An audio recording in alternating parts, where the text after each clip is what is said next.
¿Qué es este tema de la resiliencia? Ahora está muy de moda, ¿no? Que muchas personas hablan de resiliencia, Para, se escucha para. esta palabra en redes sociales, se escucha esta palabra en programas, ¿no? Entonces, ¿qué es esto de la resiliencia, no? Para algunas personas también es nuevo, es una palabra nueva, y dicen, ¿qué es resiliencia? ¿Es como resistir? ¿Es algo así? Y bueno, vamos a empezar primero explicando qué es en la parte técnica o cognitivamente el concepto de resiliencia, para después desbaratarlo y entonces ir adentrándonos más en esto. ¿Cómo así por el pan, mami? Creo que alguien todavía tiene ¿Cómo así por el su pan? teléfono prendido. Listo. Gracias.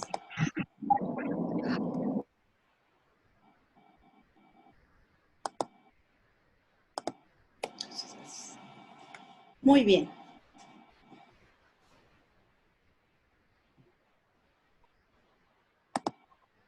¿Qué es la resiliencia? Bueno, la resiliencia es la capacidad que tenemos todos los seres humanos de iniciar un nuevo desarrollo después de vivir una tragedia o un trauma. Es decir, la capacidad de reinventarnos después de un acontecimiento doloroso que ha marcado nuestra vida. Esta es la definición, por decirlo de alguna forma, de lo que es la resiliencia.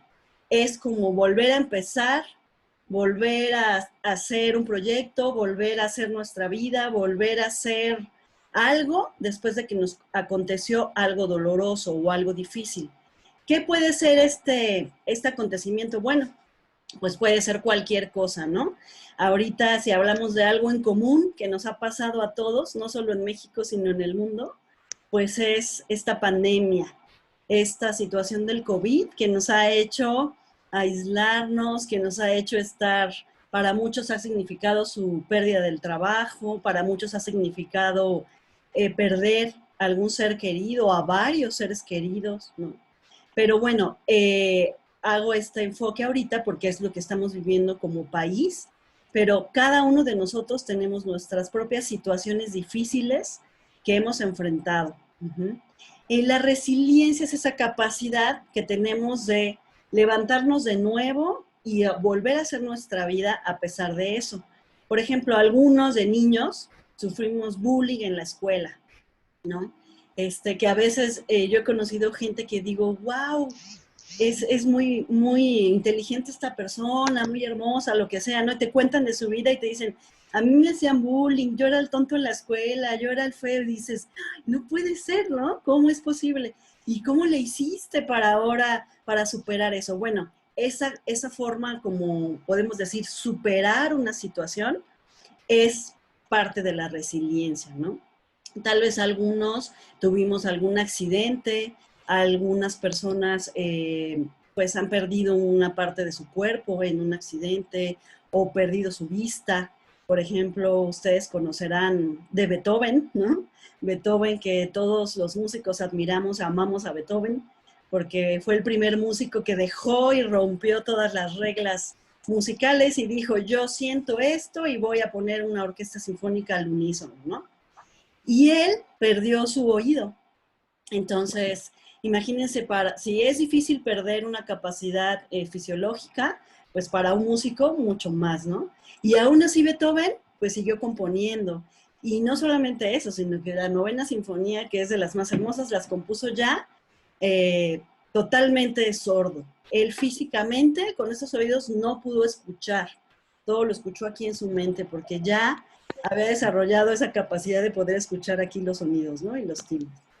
Otras cosas que nos pueden haber pasado, pues no sé, es vivir un divorcio, que fue una de las cosas difíciles que yo tuve que vivir, perder un hijo, perder a algún familiar, perder a nuestros padres, perder una relación amorosa que haya sido muy fuerte y que de pronto tenemos que desprendernos, cambiarnos de país, qué sé yo. Cada uno podemos encontrar en nuestra vida situaciones, en este caso que dice tragedias o traumas, pero pueden ser cosas no tan graves, pero sí que nos causan que se mueva nuestra vida, ¿no? Como precisamente en esta situación del COVID, que para todos nos ha sido un cambio total, ¿no? Por ejemplo, todos los niños están viviendo una escuela en su casa, ya no pueden ver a sus amigos, ya no salen al recreo a jugar, ¿no? Entonces, esto puede ser un acontecimiento que marque su vida muy fuerte, y para muchos, de hecho, esta situación del COVID ha sido un motivo de ansiedad, de depresión, de crisis muy fuertes, porque todo lo que teníamos de planes para el 2020, creo que todos podemos decir, nuestros planes se quedaron ahí escritos en una libreta, y bueno, hemos hecho otros planes, ¿no? Entonces, estamos siendo resilientes en este camino. Pero bueno, aquí vamos a trabajar y hablar un poco más sobre qué es la resiliencia y qué no es. Muy bien.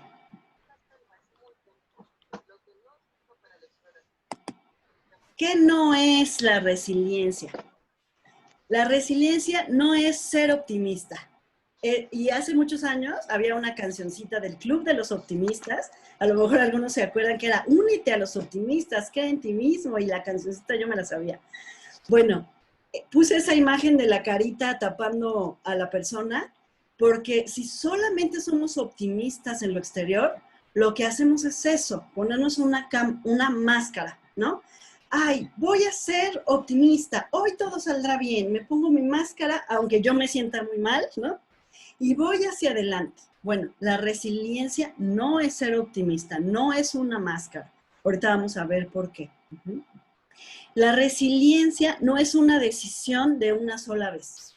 O sea, no es como que alguien le diga a una persona, vamos a poner una situación difícil, ¿no? Alguien que acaba de perder un ser querido y que le diga, cambia tu actitud, decide estar bien, levántate y decide, toma la decisión, ¿ya? Y la persona puede decir, estás loco, o sea, estoy en un duelo, yo no es que decida hoy levantarme bien y que todo lo demás se quede en el pasado. No es una decisión de una sola vez. Y ahorita vamos a ver que sí es una decisión de todos los días, pero no es una cosa que una persona pueda decir, cambia tu actitud y ahora sí, ya, todo va a estar bien. Les digo esto porque hay mucha literatura, hay muchos videos motivacionales donde nos hablan de, sí, sí puedes, cambia tu actitud, sé fuerte, pon música, visualízate en la cima y adelante, ¿no? Y pues está padrísimo y a veces nos puede servir para motivación en momentos, pero no es que haga un cambio profundo en nosotros. Entonces, los cambios profundos es como las dietas. Que nos queremos poner a dieta para bajar de peso y compramos las pastillas mágicas, que si te las tomas 30 días ya habrás perdido 15 kilos, ¿no? Yo hasta las he comprado, me confieso ante ustedes, ¿no? Pero ¿qué creen? No sirven, ¿no? La única forma real de mantener la figura, ustedes ya saben cuál es, ¿no? Alimentación y ejercicio, no hay de otra, ¿no? Y eso nos lleva un montón de tiempo, ¿no? Meses y meses, y empiezas a ver los cambios. Y luego, ¿qué creen? Que si uno no es constante, regresa. Entonces, un ejemplo que precisamente es algo parecido a lo que es la resiliencia. Sí. Si cierran sus micrófonos, por favor. Muchas gracias. Muy bien. Entonces, ¿qué sí es la resiliencia? Ya vamos a entrar al tema más profundo. Silencio, no tenemos el micrófono. Es un proceso, y fíjense, aquí quiero irme palabra por palabra. Es un proceso introspectivo constante. Y me encanta esta palabra proceso.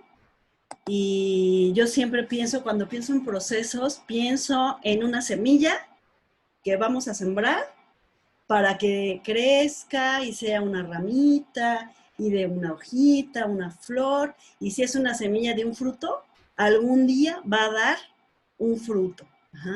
Ese es un proceso. O aprender música, aquí que están muchos de los alumnos de la academia. Es un proceso, no llega uno a clases y ya, un mes, ya sé tocar acá. No, es un proceso porque el dedo no nos hace caso, ¿no? O la voz, o cualquier de esas cosas es un proceso de empezar a transformar, de empezar a aprender, ¿no? Entonces, esta palabra proceso se puede aplicar a lo que cada quien de ustedes haga, ¿no? Un trabajo, la producción de un producto, pero hablando de música, hablando de arte o hablando de nuestra vida, pues un proceso es algo que va a ser poco a poco, poco a poco. Uh-huh.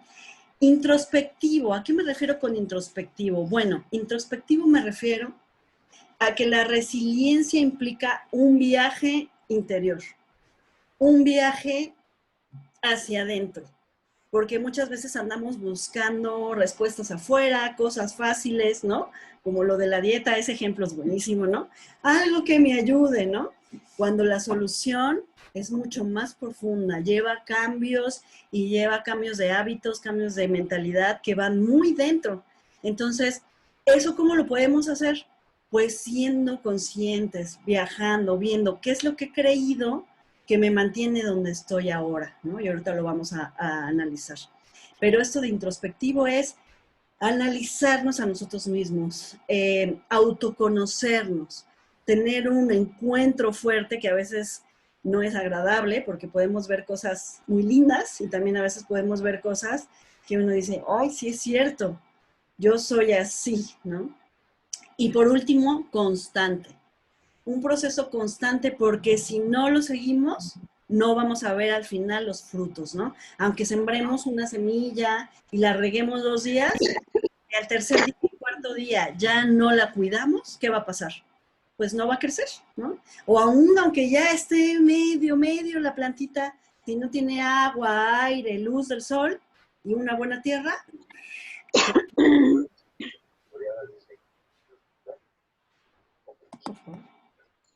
Bueno, entonces, esto que les voy a decir ahora es algo que yo he creado, estas etapas de la resiliencia, no vienen en ningún libro, no las van a encontrar. De hecho, todo lo que yo he estudiado sobre resiliencia empieza en la etapa 3. Solo son 4 etapas y empieza en la etapa 3. Pero en mi experiencia personal, que no es ahorita, yo no vengo aquí a darles mi testimonio, pero sí quiero decirles que yo soy resiliente de depresión, de ansiedad, de un divorcio muy complicado, e incluso de pensamientos, intentos de suicidio. Entonces, esto que les estoy hablando aquí y esto que les estoy diciendo no es una teoría o no es algo que leí en un libro y que quiero platicarles, sino es algo que en carne propia he experimentado y que es mi anhelo y siempre es mi deseo y lo que le pido a Dios, que si algo le puede servir a alguien todo esto, pues que le sirva. Entonces, yo viví depresión desde niña y toda la adolescencia y crisis de ansiedad espantosa. Y finalmente me llevó a tener un matrimonio muy difícil, ¿no? Entonces, cuando yo llegué a esta parte del divorcio, pues mi vida literalmente se desmoronó. Yo pensé que ya no tenía nada, ¿no? Y apenas tenía 30 y algo de años. Y yo dije, ¿qué es esto de volver a empezar, no? Entonces, bueno, ahora que ya pasaron casi 10 años de esa fecha, pues me da mucho gusto poder decirles, voltear y decirles cómo veo ahora este proceso de la resiliencia. Y si ustedes ya identificaron ahorita algo complicado en su vida, que sientan que es algo que los atora, que es algo que no han podido con ello, o algo sencillo o más actual como del COVID, todo esto que vamos a ver, pues lo pueden aplicar, no importa el caso que esto sea. Bueno, entonces, la etapa 1 es el contacto emocional. No sé si han escuchado, yo creo que sí, porque en México nos encanta decir esa frase. Tenemos que ser fuertes y resistir, ¿no? Bueno, pues, ¿qué creen? No. Sí podemos ser fuertes, pero eso va a ser una consecuencia de un proceso primero interior. Ajá. La resiliencia no es ser fuertes y resistentes. La resiliencia no es decir, que vean que soy fuerte y que no me duele y que yo no lloro, ¿no? Tenemos esa conciencia y cada vez menos, pero todavía en México, en Latinoamérica, de no hay que llorar, llorar es para los débiles, ¿no? Incluso yo he sido testigo que en algún velorio, por ejemplo, que se murió un familiar cercano, o la mamá de una persona, o el esposo, y que las personas le dicen, no llores, tienes que ser fuerte, ¿no? Y yo pienso, qué falta de empatía podemos tener al decir unas palabras como esas. ¿Por qué? Alguien que perdió un ser querido, ¿saben qué necesita? Llorar. Y llorar mucho, y no un día ni dos, ¿eh? Los procesos de duelo pueden ser muy largos, dependiendo la cercanía con la persona. Y cuando hablo de duelo, no solo es de que haya muerto alguien, puede ser un duelo porque me corrieron del trabajo, puede ser un duelo de una pérdida de una relación, puede ser un duelo de que se te casa un hijo y se va y de pronto la casa se quedó vacía. Ajá. O sea, hay muchos tipos de pérdidas. Pero, ¿qué me refiero con esto del contacto emocional? Bueno, pues tenemos emociones, somos seres humanos. ¿Y qué creen? Siempre vamos a ser seres humanos y siempre vamos a tener emociones. Las emociones son maravillosas porque las emociones nos permiten conectarnos con el mundo, conectarnos con la naturaleza, conectarnos con las personas, con nuestras mascotas, con Dios. Nuestras emociones nos hacen vivir la vida, vivir el arte. Ajá. Entonces, las emociones son maravillosas. Miren, les voy a mostrar las emociones básicas del ser humano. Hay muchísimas emociones, pero las emociones básicas son estas 5. Si algunos vieron la película de Intensamente, me encanta porque ahí vienen las emociones como unos muñequitos que viven en nuestro cerebro y manejan las palancas. Si no la han visto, véanla, es una forma maravillosa de enseñar las teorías de la personalidad y las emociones. Estas son las 5 emociones básicas: miedo, alegría, tristeza, enojo y afecto. De ellas se desprenden muchísimas más emociones. Ajá. ¿De qué depende? Bueno, pues de la intensidad y de la duración de estas emociones. Por ejemplo, yo puedo tener un miedo porque salgo de mi casa o voy a la cocina y veo una cucaracha y como a mí me da miedo, pues yo puedo brincar y decir, ¡ay, me dio miedo la cucaracha!, ¿no? Es decir, ese fue un miedo corto, rápido, de ver la cucaracha, ¿no? Pero finalmente es un miedo, un sobresalto. Pero puede haber otro tipo de miedos. Por ejemplo, alguien que vivió un accidente en auto. Y después de ese accidente, ¿cuánto tiempo nos va a llevar volver a manejar, no? O a mí me pasaba, yo viví un accidente en la adolescencia y era la copiloto, ¿no? Entonces después, cada vez que andaba en el coche, yo frenaba en mi pie, ¿no? Y frenaba porque te queda esa parte como del shock, ¿no? Entonces es un miedo a chocar. Bueno, como eso puede haber muchos niveles de miedo. Imagínense ustedes una persona que vivió violación. Entonces, ¿cuánto miedo puede residir a un hombre, a una mujer, dependiendo de quién haya recibido esta violación o una agresión verbal? ¿Ok? Entonces, de cada emoción podríamos desglosar muchas emociones, ¿no? Las alegrías, pues también hay una alegría que nos da, no sé, comer algo rico, ver a un amigo, pero también puede haber una alegría más profunda de una satisfacción de terminar una carrera, de ver un hijo desarrollándose, de tener un negocio, qué sé yo. Pero es muy importante que identifiquemos estas emociones. ¿Por qué? Porque si negamos nuestras emociones, nunca, nunca, nunca, nunca vamos a poder superar, entre comillas, una situación. Si yo estoy en un trabajo, por decir algo, donde tengo un compañero o un jefe que todo el día me está molestando, que me está haciendo la vida imposible, como decimos aquí, ¿no? Y yo estoy muy enojado, pero digo, no, o sea, todo está bien. Bueno, allá él, que Dios lo perdone. O bueno, pues cada quien habla de lo que tiene en su corazón. Todo eso es cierto, ¿no? Cada quien habla de lo que tiene en su corazón. Pero si yo niego mi emoción, lo que va a pasar es que yo me trago esa emoción y se va a somatizar. ¿Y entonces qué creen que pasa?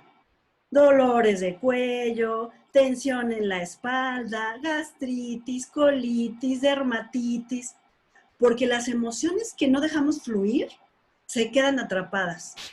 Entonces, en este caso, por ejemplo, el enojo tiene que expresarse. Y expresarse no quiere decir agarrar al compañero y decirle, a ver, fulano, 3 cachetadas que le harían falta, ¿verdad? Pero no vamos a hacer eso. ¿Cómo podemos expresar nuestra emoción? Que no se nos quede guardada en el cuerpo, pero a la vez poderla sacar, ¿no? Entonces, podemos hacer muchas cosas, podemos hablar con la persona, podemos llegar a la casa y hablar con nuestra esposa, nuestro esposo, ir al baño en la oficina, taparnos la boca y gritar, ¿no? Salirnos a correr, ¿no? A mí me pasaba eso cuando tenía mucha ansiedad, voy a correr, ¿no? Y corres y después de media hora de correr, ya, toda la parte del enojo, la tensión y eso fluye. Entonces, lo que quiero decir con estas emociones y con no reprimir las emociones es que tenemos que aprender a saber qué sentimos. No sé si les ha pasado que solo a veces ustedes piensen, o lo hacemos comúnmente hasta el saludarnos, ¿cómo estás? ¿Cómo te sientes? Y contestamos, bien. Cuando somos muy sinceros decimos, mal. O decimos, mazo. ¿Cómo estás? Pues mazo, ¿no? Bueno, bien, mal y mazo no son emociones. Entonces, aprender a distinguir lo que nos está sucediendo es una puerta maravillosa para empezar a procesar cualquier cosa. Porque cuando alguien te pregunta cómo te sientes y tú le dices, pues la verdad estoy triste. Estoy triste porque el COVID me hizo cerrar mi escuela. Eso es una autorrevelación, ¿no? Y llevo pagando renta desde marzo y no la usamos. Y ahora que lo pienso, no nomás estoy triste, me da enojo, o sea, me da frustración. ¿Saben qué pasa cuando hacemos eso? Nada, no pasa nada. Podemos decir esas cosas y es una forma de también de conocernos. ¿Qué siento? Porque a veces también, por los que somos muy mentales, ¿y cómo estás? ¿Qué sientes? No, pues yo pienso, mira, ya analicé. Tengo 3 opciones para realizar. Opción 1, opción 2, opción 3. No, espérate tantito. No te pregunté qué vas a hacer. ¿Cómo te sientes tú? Ah, es que no sé, ¿no? Entonces, esa parte de saber cómo nos sentimos es la primera parte, la primera etapa para poder ser resilientes. Por ejemplo, cuando terminamos una relación y estamos muy tristes, no va a funcionar, créanme, no funciona irnos a cortar el cabello, pintarlos de otro color y decir, ya, no pasó nada, ya terminé y ahora me cambio el look y ya voy a estar bien. Nos puede ayudar un poco, pero no hay nada, y aquí no me dejarán mentir las mujeres, de irte con tu mejor amiga, tomarte un café de 3 horas y hablar y decirle todo lo que sientes. Y ya después te calmas, porque a veces ni siquiera estamos buscando consejos. Solamente decir, estoy enojada, estoy triste, estoy esto. Y terminas de decirlo y ya, hay una descarga emocional. Cuando son cosas muy fuertes, como lo que hablábamos hace rato de casos de violencia física, violencia sexual, violencia psicológica, sí es importante que esta parte del contacto emocional y de esta parte de la expresión pueda ser en una terapia, ¿no? Con alguien que también el terapeuta y tú tienen que sentirse a gusto, tienen que haber clic, ¿no? Porque ir a terapia con un extraño y contarle tu vida también puede ser muy raro, ¿no? Y hay personas que por eso no lo hacen. Pero yo les animo, si hay algo fuerte en sus vidas, que los tienen por ahí atorados, ¿qué creen? No es cierto que el tiempo lo cura todo. No es cierto. Porque puedes tener un enojo atorado de años. Y no sé si ustedes conozcan gente, por ejemplo, que no le habla a su hermano, a su hermana o a algún familiar. Años, 20 años, que dice, llevo 20 años enojado con mi hermana. ¿Y por qué estás enojado? Creo que ya ni se acuerdan por qué, ¿no? Pero se van acumulando los enojos. Y la persona más afectada cuando las emociones no se expresan y no se contactan, ¿quién creen que es? Es uno mismo. Porque las emociones se quedan adentro. El enojo, por ejemplo, cuando dura mucho tiempo, se convierte en rencor. Y entonces, ya ese rencor ya es como una piedra que nos puede hacer muchísimo daño, ¿no? Entonces, las emociones existen para sentirlas. No, les quiero invitar a que no le tengan miedo a sus emociones. Si están felices, si están alegres, si sienten afecto por una persona, bueno, ahorita no se puede dar abrazos porque tenemos que guardar la sana distancia, ¿no? Pero puedes mandarle una carta, una nota de voz, expresarle tu afecto, darle un regalo, hacer una videollamada, qué sé yo, buscar las formas de expresar, ¿no? Ya ven en muchas películas de amor que los dos se amaban, nadie se lo dice, pasan 20 años y es el amor imposible, ¿no? Y los dos sentían ese afecto, los dos sentían ese amor y nunca se lo dijeron, ¿no? Esas películas me frustraban bastante, por cierto, porque a veces el miedo nos hace no expresar nuestro afecto, ¿no? O el miedo nos puede hacer no expresar nuestro enojo. Entonces, la primer persona con la que tú tienes que sincerarte de cómo te sientes es contigo mismo.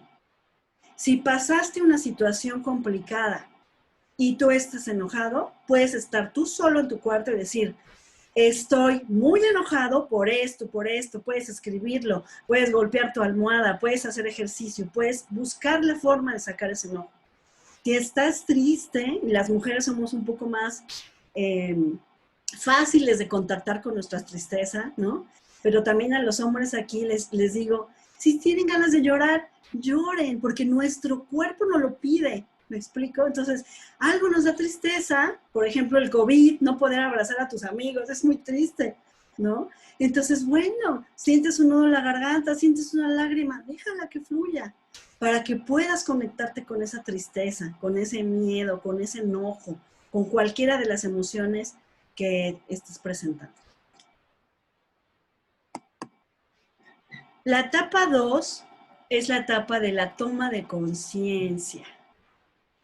Esta es la etapa más difícil de todas las etapas de la resiliencia, y no solo de la resiliencia, sino de la vida. Porque tomar conciencia es darnos cuenta de algo que antes no nos dábamos cuenta. Es ver algo que no veíamos. Es quitarnos la máscara para ver lo que está en realidad, ¿no? Si yo tengo todo el tiempo una máscara de felicidad, por ejemplo, que está ocultando mi enojo, que está ocultando mi tristeza, tomar conciencia es darme cuenta que es una máscara y que en realidad yo estoy enojado o estoy triste. O que creen, también puede haber una máscara de tristeza, ¿eh? Una máscara de, pobre de mí, yo soy víctima, todo lo que he sufrido, ¿no? Y eso nos hace perder nuestro poder personal, nos hace perder la realidad y una perspectiva real de las cosas. Este proceso de toma de conciencia es como entrar, voy a leer algo que escribí, es como entrar en una cueva de examinación, de autoexaminación, donde no sabemos qué es lo que vamos a encontrar. Pero ¿qué creen? Que después de tener contacto con nuestras emociones, es mucho más fácil entrar a esta cueva, porque no vamos a tener las máscaras. Esta es una etapa muy confrontante, porque la mayoría de las veces en esta etapa es donde enfrentamos la verdad sobre quiénes somos, nuestras motivaciones ocultas, nuestro ser destructivo, la realidad de nuestro carácter y la naturaleza de nuestros actos. La verdad, es cuando te confrontas y dices, uy, creo que sí soy rencoroso, creo que soy celoso, creo que ya sí soy envidioso. Y una amiga me dijo, ¿qué crees? Me voy a ir de viaje a Europa con mi novio. Y yo le digo, ¡ay, qué padre! Y en el fondo siento, ¿por qué yo no? ¿Me explico? Es esa parte de decir, la verdad, sí, me da mucho coraje. Y no es contra esa persona, es autorrevelador, ¿me explico? O sea, es conocernos, ¿qué me pasa? ¿Qué son mis motivaciones, no? O a lo mejor nos gusta mucho ayudar a la gente, pero lo hacemos porque queremos que nos digan, ay, tú eres tan bueno, ay, qué lindo eres, ¿no? Y el día que ayudamos y no nos dicen eso, estamos enojados, ¿no? Hoy no me dijo, no me dio las gracias, es un ingrato, ¿no? Entonces ahí es una cuestión de preguntarnos, ¿por qué hago las cosas? ¿Por qué hago lo que hago? ¿Qué verdaderamente me mueve? ¿Qué es lo que estoy haciendo tiene una motivación oculta? Y esta etapa es muy importante en la resiliencia, porque si no la pasamos, no podemos tomar nuestra responsabilidad. Fíjense bien, cuando pasa algo, normalmente, ¿qué hacemos? Juzgamos, culpamos o justificamos. Porque si alguien nos hace algo, ¿quién tiene la culpa? Pues el otro. Puede ser el jefe, el marido, el maestro de la escuela, ¿no? ¿Quién tiene la culpa? Alguien. Entonces, juzgo al otro. Es que fulano es así y así. Lo culpo por lo que nos está pasando o lo justifico también, ¿eh? Por ejemplo, una mujer que es violentada por su pareja tiende mucho a justificar al otro. Ay, no, sí es buena persona, o sea, sí me gritó y sí me pegó, pero bueno, es que él es así, pero yo sé que me quiere. ¿Me explico? Eso es justificar a los demás. Pero no nada más justificamos, culpamos y juzgamos a los demás, también con nosotros mismos, ¿no? Pasa algo y decimos, ay, soy una tonta, fue mi culpa, yo hice esto, yo no debí. ¿Les ha pasado eso? No debí haber hecho esto, no debí pensar esto, no debí. O alguien se enoja contigo y ya estás pensando, ¿qué le dije? ¿Qué hice mal? A ver, le voy a volver a leer el chat. Ay, creo que sí le hablé mal. Ay, le voy a pedir perdón. Estamos juzgándonos, culpándonos y también muchas veces justificándonos. Porque pues la verdad, como ya vimos hace rato, también tenemos en nuestro ser una parte destructiva, oculta, nuestro, vamos a llamarle nuestro lado oscuro, como en la Guerra de las Galaxias, ¿no? Nuestro lado de la fuerza y nuestro lado oscuro. Y cuando nos vamos al lado de oscuro, también tenemos motivaciones y tenemos emociones de venganza, de coraje, ¿no? Y nos podemos justificar. O sea, sí, a ver, yo sí le dije eso, ¿eh? Pero ella empezó. O él empezó. Y a mí quien me busca me encuentra. ¿Han oído eso? En vez de tomar nuestra, ¿qué? Nuestra responsabilidad. Mientras nosotros hagamos una de estas tres, que es juzgar, culpar o justificar, nunca vamos a poder tomar nuestra responsabilidad. Y la salida para poder ser resilientes, la salida para poder ver es quitarnos la máscara y ver lo que es, aunque no nos guste. Y hablando del divorcio que yo viví, tuve etapas, ¿no? Tuve unas etapas donde él tenía la culpa de todo, ¿no? Él era el malo, él era el que no me entendía, él era... Luego, ¿qué creen? Luego fui yo. Yo fui la mala, yo era la que todo lo hice mal, ¿no? ¿Y cuál creen que era la verdad? Ninguna de las dos. La verdad es que él hizo cosas y yo también hice cosas. Él permitió cosas y yo también permití cosas. Y cuando tuve que tomar mi responsabilidad, les voy a confesar eso, ya estábamos divorciados, él ya se había vuelto a casar y un día fui a su casa a pedirle perdón. Porque yo en esa toma de conciencia pude ver muchas cosas que yo le había hecho y faltas de respeto que cometí hacia él. Entonces entré en esta etapa, me confronté fuertísimo, yo sé que fue Dios iluminando mi conciencia y entonces me desmoroné, ¿me explico? Pero ¿qué creen? Él se quedó así y me dijo, sí, no te preocupes, adiós, y se metió rápido. Creo que le dio mucho miedo, pero para mí fue el inicio de la libertad. De la libertad porque yo reconocí mi responsabilidad. Y todas esas cosas por las que yo lo culpaba, yo fui de las que me casé a los 20 años y tuve hijos a los 21. Y entonces tuve que dejar mi carrera, no me pude titular. ¿Y qué creen? ¿Qué es más fácil? ¿Tomar mi responsabilidad o decir que era culpa de él porque me casé, ¿no? Entonces era más fácil, es que como me casé, es que tengo hijos, es que por eso, es que. Son justificaciones. ¿Y saben cuál era la verdad? Yo pude haber estudiado aunque tuviera mis hijos. y no lo hice. Ahora ya lo hice, ya después, ¿no? Ahora ya me pasé y ya estudié 3 carreras. Pero se los platico porque cuando uno es víctima, uno no va a ser libre y uno no va a tomar la responsabilidad. Ahora, este proceso y estas etapas pueden llevar días, meses o incluso años. Depende del caso del que estemos hablando, ¿no? Cuando hay algo muy fuerte que haya pasado, por ejemplo, alguien que pierde a su cónyuge, ¿no? Alguien que pierde una parte del cuerpo en un accidente, obviamente le va a llevar mucho más tiempo poder pasar cada una de las etapas. Imagínese a alguien que perdió su brazo, lo primero que tiene que hacer es enojarse, llorar, lo que tenga que hacer para poder mover esa emoción, sentir esa emoción, darse ese permiso de estar enojado, triste, con miedo, ¿no? Y después tomar su responsabilidad. Porque finalmente solo hay un responsable de nuestra vida. Y no son nuestros papás, no es nuestro esposo, no es nuestro jefe, no es la maestra de la escuela, somos nosotros mismos. Los únicos que no son responsables de sí mismos son los niños. Pero nosotros queremos llevarlos justo a eso, ¿verdad? A que lleguen a un momento, a que sean personas independientes y espacio responsables. Ajá. Que sean gente que sepa lo que quiere y lo haga. Entonces, por eso es muy importante a los niños darles muchas herramientas y ayudarlos a que no hagan esto. Y desde chiquitos podemos ayudarlos. Cuando vean, sí, mamá, pero es que él hizo, es que él dijo, ¿no? Entonces, primero, con un niño, por ejemplo, el proceso sería, estás enojado porque el niño te rompió tu juguete, tienes razón, es decir, validar su emoción. Validar su emoción. No le digan a un niño que no se enoje. Ya se enojó, ¿me explico? Ya se enojó y ¿a poco ustedes no se enojarían si alguien les rompe su juguete? O sea, hay que validar las emociones. O que tenga mucho miedo. Es que tengo mucho miedo.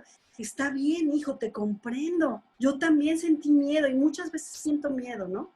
Y una vez validar la emoción, buscar cuál es la responsabilidad y no juzgar, no culpar y no justificar, ¿no? Porque normalmente todos tenemos un grado de responsabilidad en todas las situaciones. En todas las situaciones. Y les vuelvo a decir, en todas las situaciones. Porque hasta las situaciones más difíciles, nosotros tenemos un grado de responsabilidad. Si no tomamos esa responsabilidad, no vamos a dejar de ser víctimas. Y una persona que es víctima no puede ser resiliente y no puede vencer eso que le está sucediendo. Yo sé que esto es muy fuerte, lo que les estoy diciendo, sobre todo porque hay casos muy difíciles que hay que trabajar. Hay casos muy difíciles donde, por ejemplo, haber permitido el abuso sexual, haber permitido el abuso psicológico y decir, ¿cómo yo voy a ser responsable, no? Pero siempre hay opciones y uno no las toma. Entonces, cuando tú tomas tu responsabilidad, puedes avanzar. Muy bien, estas 2 primeras etapas, quiero decirles que las podemos repetir muchas veces. Es decir, el contacto emocional y la toma de conciencia. La toma de conciencia me puede llevar a otra emoción, ¿no? Entonces vuelvo a sentirla y vuelvo a tomar conciencia. Y así la puedo estar repitiendo y repitiendo. Porque somos seres humanos. ¿Saben cuándo vamos a dejar de sentir nuestras emociones? Nunca. Pero también podemos hacer cosas muy hermosas con nuestras emociones. Y aquí vamos a la etapa 3. Que casi todo mundo cuando habla de resiliencia empieza con esta etapa que es el cambio de percepción. Que te dice, bueno, no veas lo malo, ve lo bueno, ¿no? Yo pienso, y como les digo, esto yo no lo saqué de un libro, estas etapas son inventadas por mí. No se puede tener un cambio de percepción si no hicimos primero contacto emocional y toma de conciencia. No se puede. Es forzar algo que no va a pasar. Pero cuando tú ya tomaste tu responsabilidad, cuando tú ya conectaste con tus emociones, te quitaste las máscaras, entonces ahora sí estamos listos para cambiar nuestra percepción. Esta imagen es muy choteada y la puse por eso, ¿no? ¿De qué ven? Una copa o dos rostros, ¿no? ¿Qué ven? Porque todas las cosas y todas las circunstancias se pueden ver de dos maneras, ¿no? Como el COVID, ¿no? El COVID que de momento nos cayó a todos como golpe, ¿no? Y aún todavía a veces.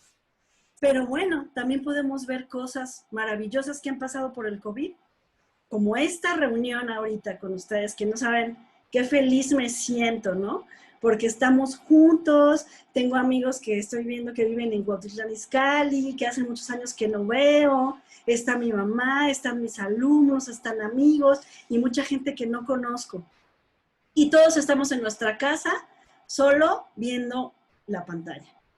Jamás se me hubiera ocurrido a mí antes del COVID haber hecho esto. Entonces, bueno, pues ya encontramos una cosa buena dentro de un mar quizá de cosas que de momento han sido difíciles y complicadas. Esta parte de la percepción, de cambiar la percepción, es como la parte final de la cueva oscura donde nos metimos en la toma de conciencia. Ajá.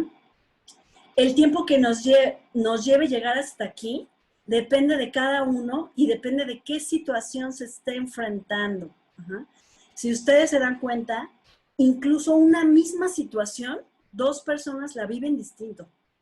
Por ejemplo, todos tenemos hermanos, ¿no? Y a veces uno dice, ¿cómo si vivimos lo mismo? Somos tan diferentes, mi hermano y yo, ¿no? ¿Cómo? ¿Por qué cada uno vio cosas distintas? Bueno, es por eso. Porque cada uno vio las situaciones desde otra perspectiva, aunque hayamos vivido lo mismo. Es como vivir con unos lentes. Si yo me pongo ahorita unos lentes que tienen, ven que hay unos de colores que son rosas, amarillos, azules, o simplemente unos lentes de sol, ¿no? Si yo me los pongo ahorita, voy a ver todo más oscuro, o lo voy a ver con un filtro amarillo, o con un filtro rosa, pero a lo mejor otro lo ve con un filtro verde. Ninguno estamos mintiendo. Eso es lo que estamos viendo. Es cuestión de percepción. El cambio de percepción de la realidad es lo más hermoso que nos puede ocurrir cuando lo experimentamos desde lo más profundo de nuestro ser. Pues empezamos a unir y comprender, y esta palabra me encanta, sin resentimiento todo lo que ha ocurrido. Sin resentimiento todo lo que ha ocurrido.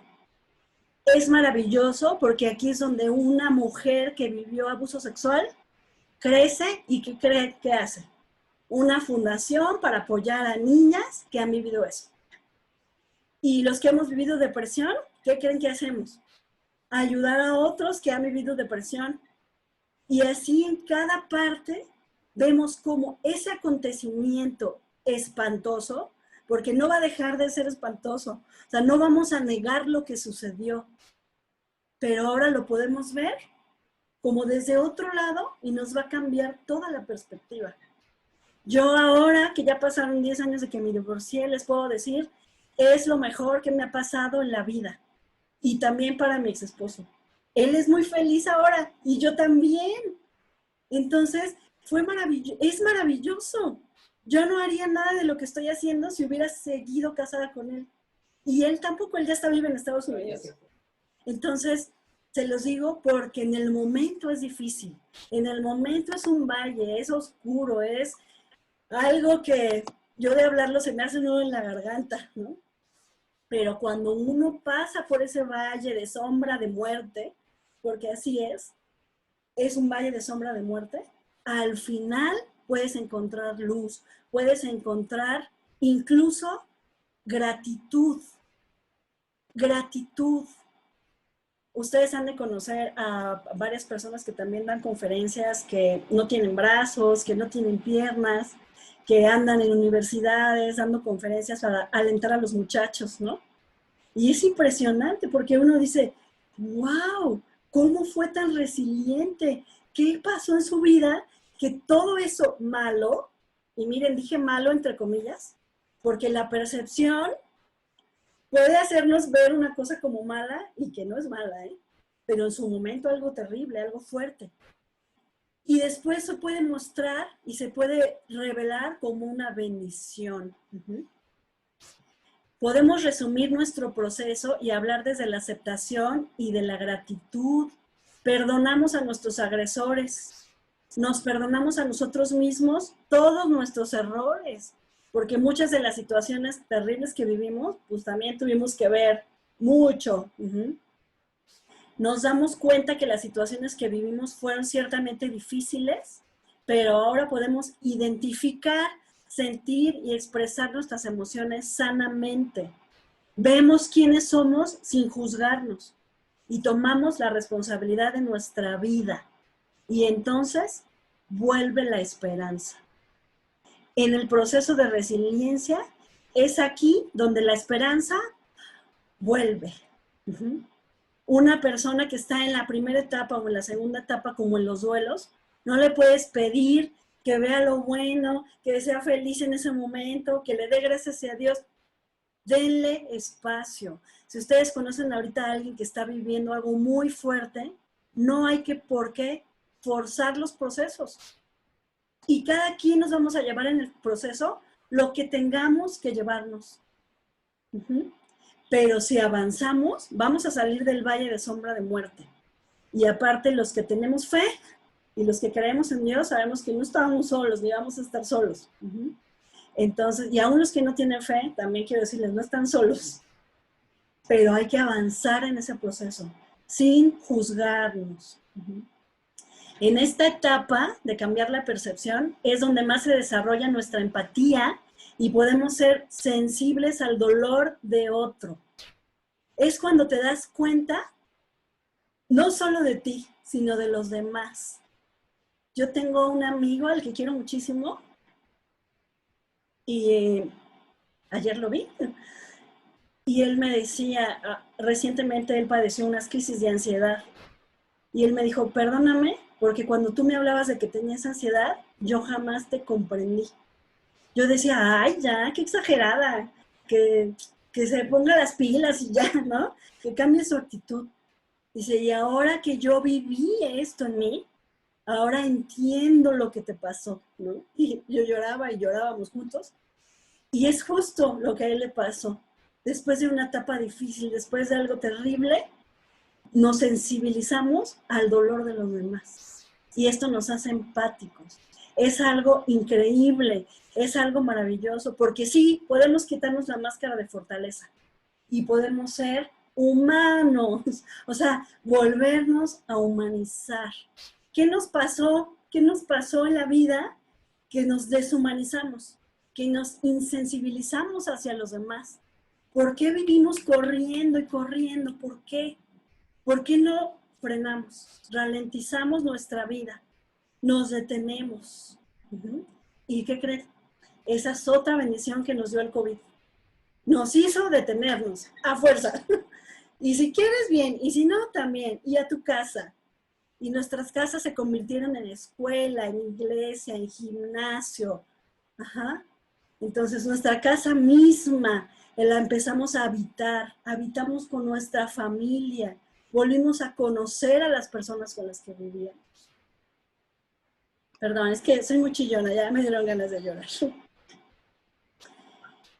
Todos los que somos resilientes, regresamos continuamente a pasear a esta etapa de cambiar la percepción, porque aquí se encuentra gran parte el sentido de nuestra vida. Aquí venimos cuando atravesamos cualquier situación difícil para recordar que en la oscuridad siempre hay una luz que brilla. Y amén por eso. La etapa 4 es reconstruirnos. Esta es la etapa más emocionante de ser resilientes.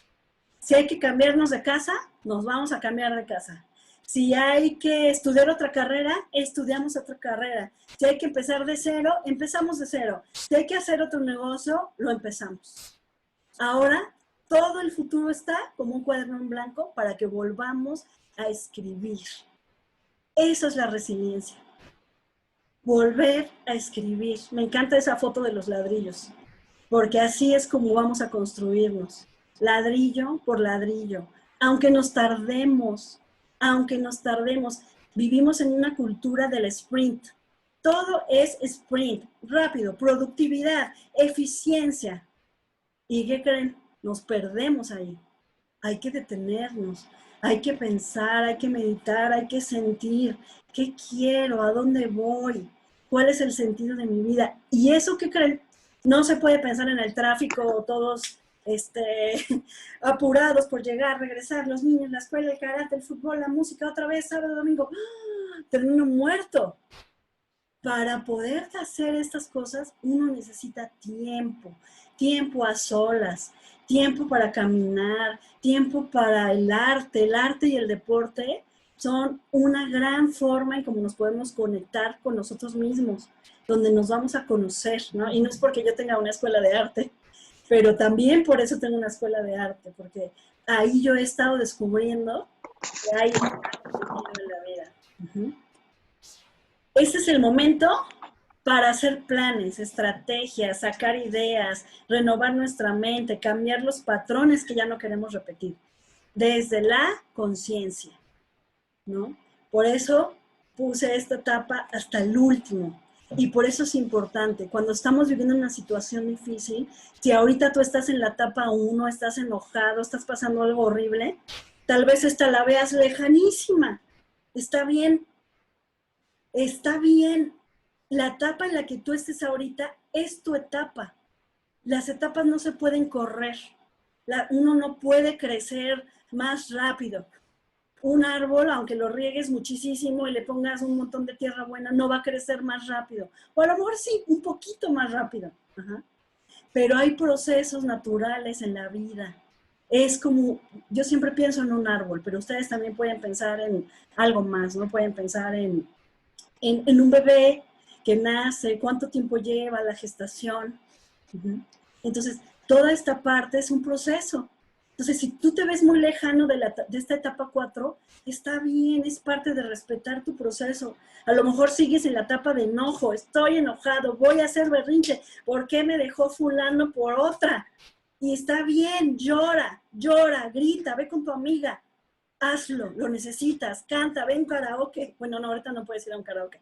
En tu casa pon un karaoke y canta las de Juan Gabriel. O sea, saca ese enojo, es tu etapa. Respeta tu proceso y va a pasar. Uh-huh. El peligro es cuando no procesamos las cosas y entonces nos tragamos todo y por eso viene muchas veces la ansiedad y la depresión. Porque somos en nosotros mismos, todo está contenido. Bueno, en esta etapa 4 vamos a ser muy creativos. Tenemos la creatividad a flor de piel, podemos respirar esperanza, amor. A lo mejor todavía no sabemos bien qué va a pasar, pero ya tenemos fe otra vez. Ya volvemos a tener esperanza, ya podemos respirar, comer rico, ver algo y disfrutarlo. Uh-huh. Queremos reconstruir nuestras relaciones importantes, formar vínculos significativos, trabajar en algo que nos apasiona. Aquí, por ejemplo, en esta etapa, es cuando muchos decimos, voy a dejar mi trabajo. Y algunos te dicen, no, ¿cómo? Si toda la vida has hecho eso. Ajá, y odiaba mi trabajo, así que bye. ¿Y qué vas a hacer ahora? Pues no sé, ¿no? Y aquí es donde tienes las fuerzas para decir, pues hago un negocio, hago esto, voy a hacer lo que sea, pero mi tiempo vale más que el dinero. Uh-huh. A muchos nos da por caminar, correr, a escribir un libro, viajar, ¿no? Valoramos la calma, valoramos una plática sencilla, ¿no? Valoramos la escasez, valoramos la abundancia, valoramos a los demás, nos valoramos a nosotros mismos. Sabemos que no todo lo que planeemos se va a cumplir. Sabemos que la vida no es perfecta, pero sabemos que cuando vengan esas tormentas, vamos a caminar de nuevo por ahí. Y ya vamos a tener ya más experiencia, ¿no? ¡Ay, otro valle! Va, me preparo ya con todo lo que necesite, mis herramientas, y a caminar el valle. Te tengo una noticia. No vamos a dejar de vivir dificultades. No vamos a dejar de vivir traiciones. Porque somos seres humanos y vivimos en un mundo imperfecto. Con un montón de personas imperfectas igual que nosotros. Así que nos van a hacer cosas. Nos van a traicionar, nos van a lastimar. qué tan rápido tú puedas procesar y caminar ese dolor, eso sí depende de ti. Pero no vas a ser Superman y a mí ni me duele, ¿eh? Fulano era mi amiga y me hizo esto, pero ni me duele. No, sí nos duele. Cuando amamos a alguien y nos hace algo, se siente aquí horrible. Y hay que saber y sentirlo y decir, ouch. Y luego tener la madurez, la empatía y de ir y hablar y arreglar las cosas. Yo lo he hecho y después el vínculo hasta se puede unir más que antes. Entonces, la resiliencia yo lo podría resumir en una frase. La resiliencia es un regalo divino. Es poder ver lo que no existe y llamarlo como si existiera. Es como la fe. Así es la resiliencia. Y también se puede aprender y también se puede generar y también podemos ayudar a los demás a que la puedan hacer. Entonces, yo solamente quiero darles muchas gracias a ustedes por escucharme. Es la primera vez que yo doy una plática con mis alumnos de la escuela, a los que son cercanos, pues yo les había contado cosas personales fuertes, pero nunca me había autorrevelado de esta forma. Sí me puse muy nerviosa, pero quiero darles las gracias por estar aquí. Para mí es muy importante y vuelvo a agradecerle a Connie porque ella me abrió esta puerta. Yo dije, sí, es la puerta que estaba esperando, ¿no? Bienvenidos a la imperfección humana y al amor humano. Bienvenidos, porque todos estamos aquí en este mismo barco y nos vamos a caer y nos va a doler. Y no es inmaduro llorar y no es inmaduro tener miedo. No, es humano tener miedo. Es humano estar desesperado. Es humano tener ansiedad. Así que les agradezco mucho por estar aquí, por haberme escuchado. Les quiero dejar, si alguno necesita escribirme o mandarme un WhatsApp, ahí les dejo mis datos. También doy terapia individual, pero bueno, lo quería dejar ahí porque sé que puede ser bueno para alguien que crea que lo necesita.